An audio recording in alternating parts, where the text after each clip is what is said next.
Boa tarde a todos. Agradeço a presença de toda a imprensa, dos colegas parlamentares. Agora sim, com voz. Bom, boa tarde a todos. Eu agradeço em primeiro lugar a presença da imprensa que está aqui conosco nesse momento de coletivo. Também aos colegas parlamentares, tanto deputados federais como senadores. É um momento muito importante para nós todos, mas principalmente para os representantes das famílias de presos nos dias 8 e 9 de janeiro, pois eles nos procuraram para que lhes dessemos voz sobre as prerrogativas que não estão sendo, neste momento, respeitadas nos processos de seus clientes. Independentemente de culpa ou de participação ou não, nós entendemos que todo cidadão brasileiro tem direito, conforme reza a lei e a nossa Constituição, a ser representado por advogados, por defensores que tenham também as suas prerrogativas devidamente respeitadas. Como não está sendo o caso, e estamos convencidos disso, pelo plantel de motivos que foram trazidos a nós, preferimos, inclusive, neste momento, não falar apenas pelos advogados que nos procuraram, mas dar-lhes a eles a voz nesse momento, em primeiro lugar, antes de passar para os líderes da oposição na Câmara e no Senado para fazer também as suas manifestações. Então, inicialmente, passo aqui a palavra ao doutor Bruno Jordano, que vai fazer sua manifestação, depois a doutora Carolina, e passamos às manifestações das lideranças da oposição. Doutor Bruno. Obrigado. Primeiramente, agradecer esse momento tão sublime e tão importante para a defesa de todas aquelas pessoas que foram presas no dia 8 de janeiro. Um momento tão sublime para esses advogados que estão bravamente lutando aqui para que lhes seja preservada a voz. Advogar nada mais é do que emprestar a voz àquele que não a tem. Nesse momento, nós, como advogados constituídos, os autos desses inquéritos que têm sido inaugurados diante do Supremo Tribunal Federal, nós temos sido calados. Nesse momento, até mesmo a sustentação oral, que é um momento peculiar, um momento sublime para a defesa, uma ação penal originária, onde não há direito ao duplo grau de jurisdição, seria garantido a todos esses presos, vez que não são pessoas que detêm fora de prerrogativa. Nesse momento, até mesmo a sustentação oral foi suprimida do processo. Nós estamos aqui em defesa da defesa, do direito de defesa, do direito do contraditório, e nesse processo nós temos visto que a nossa voz foi calada, nós fomos silenciados. As nossas petições, elas ecoam em um silêncio em que o julgador simplesmente, muitas vezes, as ignora. E isso é muito prejudicial a todos aqueles que estão diante desse processo. Por mais terrível, por mais complicado que seja um processo judicial, qualquer que seja o crime, todo cidadão tem direito de ser defendido e de ser ouvido. E nesse momento essas pessoas foram silenciadas por meio da mordaça que impuseram as defesas. Nós então trouxemos uma petição com um grito de socorro dos advogados, das famílias e também daquelas pessoas que estão presas, tendo direitos, prerrogativas violadas. Tem pessoas lá com câncer, tinham pessoas lá que usavam fraldas, tinham idosos, tinham mães com crianças menores de 12 anos e que continuam presas. A individualização da conduta, que também é necessária, a até mesmo para a decretação de uma prisão, ela também não tem sido feita. Nós temos ali casos de denúncias genéricas, denúncias que simplesmente replicam uma imputação de fato a uma pessoa ou a outra. Isso é muito grave, isso é muito peculiar em um processo em que tem como base a democracia. O devido processo legal precisa ser preservado. Essa Casa, o Senado Federal, a Câmara dos Deputados, que tem a competência de legislar, ela também, eu acredito que gostaria de ver as suas leis que são feitas aqui serem preservadas. E é por isso que o Código de Processo Penal determina que pessoas cuja imputação não alcança um crime que é apenado com pena superior a 4 anos, ela não poderia ser presa preventivamente da forma que tem sido feito. E tem pessoas ali que a imputação não alcança e que continuam presas à revelia da lei. E é diante desse cenário que nós nos encontramos. Esse momento de sustentação oral que nós trouxemos, todas essas violações, elas simplesmente foram violadas. Nós temos o caso de sustentações orais que foram feitas às 23h57. À meia-noite foi produzido um voto de 24 laudas. Eu pergunto, essa sustentação foi ouvida? Mais de 100 presos que fizeram ali suas sustentações. É justo, qualquer que seja o crime, que você seja julgado sem ser ouvido? O Supremo Tribunal Federal precisa refletir sobre essa situação e é por isso que nós trouxemos esse caso para cá, para que pudesse nos recuperar, nos devolver a voz, para que possamos emprestar ao nosso jurisdicionado aquela pessoa que é digna e que merece um tratamento digno diante da lei. Obrigado.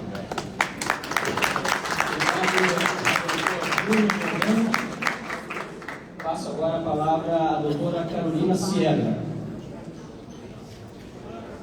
Boa tarde. Estou aqui como advogada de assistidos nesse ato do dia 8 e uma das primeiras coisas que precisamos dizer é que essas pessoas que se encontram presas e as que já saíram, elas são pessoas comuns, como eu, como os nossos amigos advogados. Elas não possuem foro privilegiado, nem foro de prerrogativa, então elas deveriam estar sendo julgadas conforme a Constituição Federal versa em seu artigo 109, pela Justiça Federal. E no momento após a prisão, os juízes federais declinaram a competência, informando um inquérito que já corre desde o ano passado.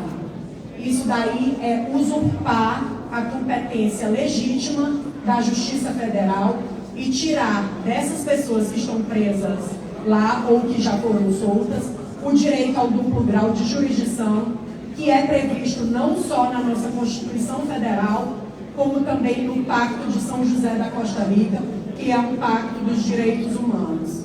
O que a gente tem pedido e tem clamado, e batemos em várias portas aqui, porque batemos também no STF e não fomos atendidos, não é por privilégios. Ninguém aqui está pedindo privilégio. A gente está pedindo só que eles sejam julgados conforme a legislação que o Brasil tem e segue. A partir do momento que a gente abre esse precedente, é um precedente gravíssimo para que na nossa democracia as pessoas possam criar estado de exceção, que uma das características do não estado de exceção é o juiz natural julgar a causa. E o juiz natural dessas causas, do dia 8 e do dia 9, seriam os juízes federais. Então, tirar dessas pessoas o direito, não só desse julgamento pelo juiz natural, como também da oitiva das suas argumentações de defesa, é ferir de morte a Constituição Federal. E o STF, todos que entraram lá como ministros, eles juraram guardar a Constituição, como aqui nessa casa se é legislado e também se é atento a todos os trâmites legais que ocorrem no Brasil. Então, nada mais justo que a gente tenha um julgamento com base nas leis. Não temos como criar leis posterior aos acontecimentos. Isso não existe. A nossa Constituição proíbe. As convenções internacionais de direitos humanos também proíbem. Então não estamos pedindo privilégios para ninguém. A gente só quer um julgamento justo, com direito de defesa, que a defesa seja ouvida e que a gente também tenha os nossos argumentos utilizados, não tendo decisões genéricas, sem ter base nenhuma da fundamentação que a gente colocou. Temos casos que temos mais de 10 recursos de pessoas que são doentes, de pessoas que têm direito a benefícios e que estão lá esquecidas, porque não adianta peticionar nesse processo que a gente não vai ser ouvido. Então, estar aqui é ter essa voz que não estamos tendo dentro do processo. E eu agradeço a todos os deputados e senadores que estão nos apoiando. Obrigada. Líder da oposição na Câmara dos Deputados, deputado Carlos Jordi. Boa tarde a todos. Eu quero me solidarizar com todos os advogados que estão aqui, todas as famílias de presos do 8 de janeiro, até mesmo aqueles que provocaram o vandalismo. Porque aqueles deveriam ser julgados de acordo com a lei, e não ao arrepio da Constituição. Eu defendo que a lei ela seja com rigor para aqueles que provocaram o vandalismo, mas que haja a individualização das condutas, o devido processo legal, e não da forma que está sendo feito, uma forma em que colocaram todos como gados, assinando uma nota de culpa genérica, como se todos tivessem responsabilidade por aqueles atos. E mais do que isso, todos aqueles que foram presos não estão tendo o direito à sua defesa. Esses advogados que estão aqui estão clamando pelo direito constitucional, uma prerrogativa dos advogados de poderem defender os seus clientes. Está previsto na Constituição, inclusive a sustentação oral, que tem sido também cerceada deles.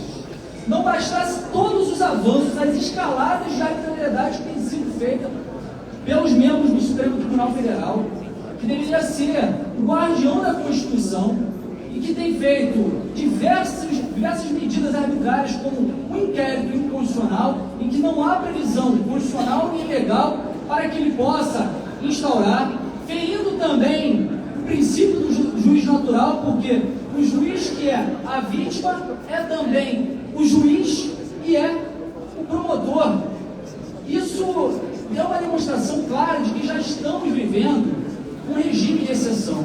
A advogada Carolina disse aqui que as características que estão tomando caminham para um estado de exceção, mas não, nós já vivemos uma ditadura do judiciário. Lamentavelmente, muitos da imprensa e até juristas aplaudem todo esse ataque à nossa Constituição, sem perceber que o caminho que nós estamos indo é um caminho sem volta, é um caminho que hoje são esses que são de um lado que é opositor ao governo, mas em breve serão eles. Não podemos mais aceitar tantas violações, não só as prerrogativas de advogados, mas também as violações que estão sendo feitas à nossa Constituição reiteradamente. Até quando nós vamos permitir que isso aconteça? Estamos caminhando a passos largos para uma Venezuela. E aqui não estamos fazendo nenhum ataque ao Supremo Tribunal Federal. Estamos pedindo somente que eles possam exercer o papel constitucional deles, que é, de fato, julgar as leis e não julgar pessoas que sequer têm foro de prerrogativa de função. A Constituição estabelece que eles podem julgar aqueles que têm o foro de prerrogativa de função, deputados, senadores, mas pessoas comuns deveriam ser julgadas pela justiça comum e assim ter garantido o duplo grau de jurisdição, poderem recorrer a essas medidas, mas elas sequer podem ter acesso aos autos e ter a sua defesa garantida pelos seus advogados. Eu, nessas horas, sinceramente, tenho vergonha de ser brasileiro, porque eu ouço muitas pessoas vindo falar comigo, indo ao meu gabinete, deputado, o que nós podemos fazer? Onde nós vamos parar? Nós vamos parar simplesmente no momento em que a imprensa tradicional, ela perceber que essa escalada de arbitrariedade, essa ditadura chegou até elas, porque a diferença entre uma ditadura como na Nicarágua, Venezuela, é que elas foram tomadas à força. E aqui ela tem um verniz de legitimidade, porque sob o pretexto de defender a democracia, estão atacando a nossa democracia e rasgando a nossa Constituição. Obrigado.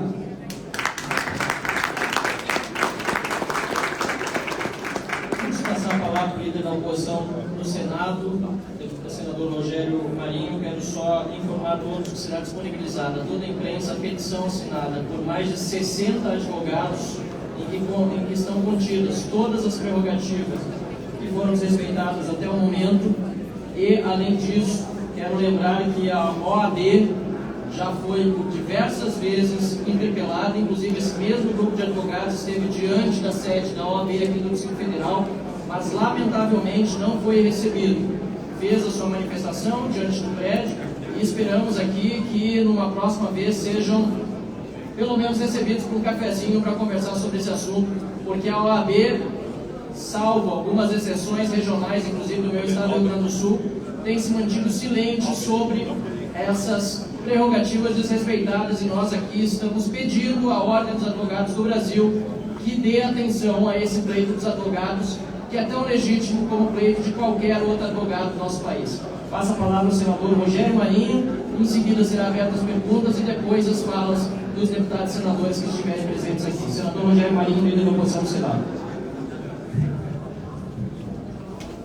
Boa tarde a todos. Acho que tudo já foi dito para ver se me antecedeu. Esse ato aqui é quase um clamor, uma solidariedade àqueles que ainda se encontram presos, aqueles que já foram processados e soltos, mas que tiveram seus direitos relativizados em função de um ato que estabeleceu no nosso país desde março de 2019 um regime de exceção de direitos individuais. Nós passamos por um problema, por um processo onde houve uma mudança política no país. E aqueles que engendraram e que estabeleceram esse inquérito, fake news das milícias, fizeram e alardearam isso publicamente, receio de arroubos autoritários do poder público. Essa parte não foi virada. Os inquéritos não foram concluídos. O fato é que a Constituição está sendo relativizada. Quando nós aqui estamos em público, colocando nossa solidariedade aos advogados, signatários desse documento, e aqueles a quem eles representam, não significa endosso a eventuais ilícitos, significa respeito à Constituição, significa amor ao país e à liberdade, significa que todos nós juntos pretendemos que haja no nosso país, de fato, a democracia. A democracia que une, que protege, que ampara todos os brasileiros sem exceção. Talvez o fato mais forte que passa desapercebido é de que, ao serem julgados pela última instância do nosso judiciário, numa eventualidade de um erro jurídico, que as pessoas são antes, não há quem recorrer. Há uma supressão da existência.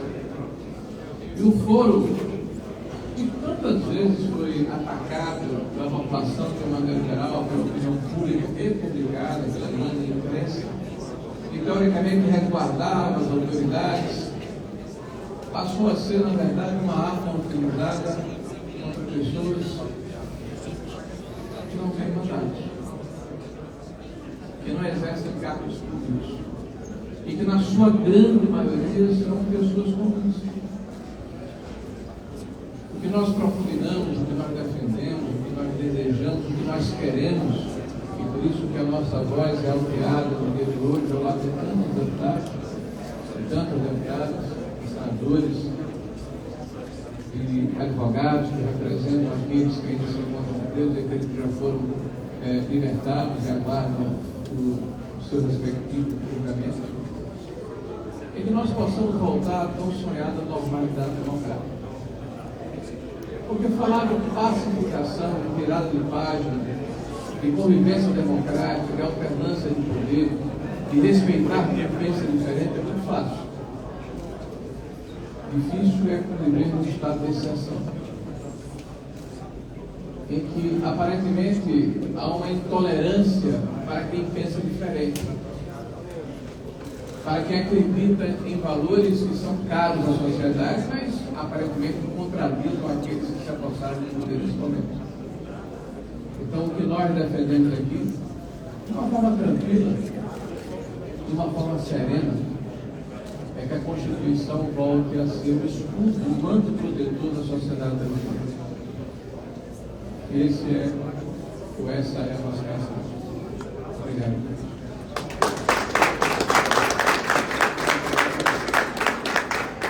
Eu deixo nesse momento aberto as perguntas aos líderes e depois passo a palavra na ordem de inscrições. São sempre feitas comigo, Gilson Marques pediu, deputado general Girão, Carol de Tório, deputado Alberto Neto. Senador, quer responder alguma pergunta, vocês dois?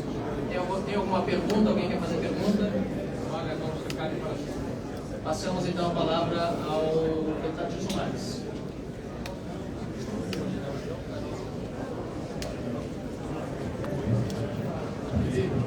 Eu gosto de uma história, deputado José. Havia um caçador eremita, ele morava no alto de uma montanha, solitário, e um dia ele achou um filhote de lobo.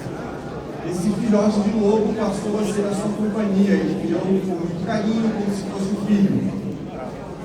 E muitas pessoas alegavam que o lobo era um bicho muito perigoso, ele não é do bola, ele é como um filho.